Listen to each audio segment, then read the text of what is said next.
রহমান এখন যেভাবে রাজনীতি শুরু করছেন, এই দ্বারা যদি তারেক রহমান অব্যাহত রাখে, শহীদ প্রেসিডেন্ট জিয়াউর রহমানকে ছাড়িয়ে যাবেন তারেক রহমান। তারেক রহমান বাংলাদেশের এমন এক প্রধানমন্ত্রী, নির্বাচনের পরপরে বিরোধী দলীয় নেতার বাসায় গিয়েছেন। তারেক রহমান বাংলাদেশে এমন একটা নজির গড়েছেন, মাটিতে বসে খানা খেয়েছেন, অহংকার করেন নাই।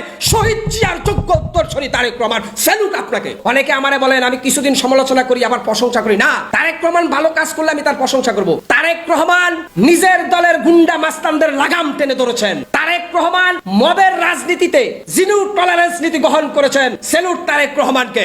আমরা চাই তারেক রহমান 5টি বছর এই রাষ্ট্রকে সুন্দরভাবে পরিচালনা করুন। তারেক রহমান এখন যেভাবে রাজনীতি শুরু করছেন, এই দ্বারা যদি তারেক রহমান অব্যাহত রাখে, শহীদ প্রেসিডেন্ট জিয়াউর রহমানকে ছাড়িয়ে যাবেন তারেক রহমান।